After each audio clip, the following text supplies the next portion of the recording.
দীর্ঘ ১৩ বছরের গৃহযুদ্ধ শেষে অবশেষে স্কুলে ফিরতে শুরু করেছে সিরিয়ার শিশুরা। ১৫ নভেম্বর রোববার সকালে দামেস্কের একটি স্কুলের আঙিনায় শিক্ষার্থীদের বেশ উৎফুল্ল হয়ে অপেক্ষা করতে দেখা গেছে।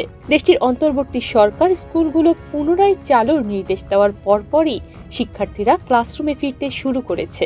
Double million offer, Walton fridge কিনে পেতে পারেন ২০ লক্ষ টাকা, রয়েছে কোটি কোটি টাকার নিশ্চিত উপহার। আন্তর্জাতিক সংবাদ মাধ্যম আল জাজিরা সূত্রে জানা যায়, দামেস্কের এই স্কুলটি হামলায় ক্ষতিগ্রস্ত হয়নি। এজন্যই ৩ দিন ধরে শিক্ষার্থীদের নিরাপদে প্রত্যাবর্তনের জন্য স্কুলের প্রয়োজনীয় সবকিছু প্রস্তুত করে রবিবার থেকে স্কুলটির সকল কার্যক্রম শুরু করা হয়।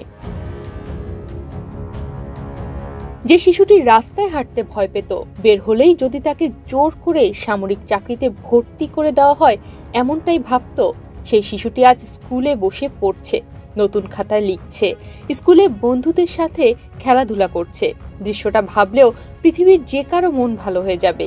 সেই শিশুটি আজ স্কুলে পা রাখার পর তার আনন্দের পরিসীমা হয়তো আর কেউই কল্পনা করতে পারবে না। স্কুলে যাওয়ার সময় দামেস্কের একটি রাস্তায় সিরিয়ার স্কুল ছাত্রীদের জাতীয় পতাকা নাড়তে দেখা গেছে। স্কুল শুরু হবার আগে স্কুল গেটে একজন শিক্ষক প্রথমে দেশটির জাতীয় পতাকা উত্তোলনের মাধ্যমে স্কুলের প্রথম দিনের কার্যক্রম শুরু করেন। প্রশাসনিক সূত্রে জানা যায়, দেশের বর্তমান পরিস্থিতি নিয়ে অনিশ্চয়তার কারণে কিছু অভিভাবক তাদের সন্তানদের ক্লাসে না পাঠানোর সিদ্ধান্ত নিলেও রোববার থেকেই দেশটির সারা দেশে বেশিরভাগ স্কুল খুলেছে। আশা করা যাচ্ছে খুব দ্রুত দেশের প্রত্যেকটি শিশু নির্ভয়ে স্কুলে আসতে পারবে। বাশার আল আসাদ সরকারের পতনের পর দেশটির ক্ষমতা গ্রহণ করে অন্তর্বর্তী সরকার। দেশটিতে শান্তিপূর্ণ ক্ষমতা হস্তান্তর প্রক্রিয়া নিশ্চিত করার লক্ষ্যে একমত হয়েছে ৮ আরব দেশ। ১৪ ডিসেম্বর জর্ডানের আকাবা শহরে অনুষ্ঠিত এক বৈঠকে এ প্রতিশ্রুতি দেন দেশগুলোর শীর্ষ কূটনীতিকরা।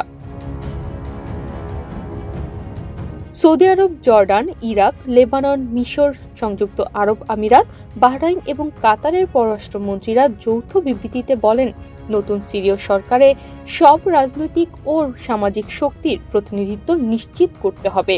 পাশাপাশি জাতিগত, সাম্প্রদায়িক বা ধর্মীয় বৈষম্য রোধের এবং সব নাগরিকের জন্য ন্যায়বিচার ও সমতা নিশ্চিতের আহ্বান জানিয়েছেন তারা। তনিমা রহমান, বাংলাদেশ প্রতিদিন।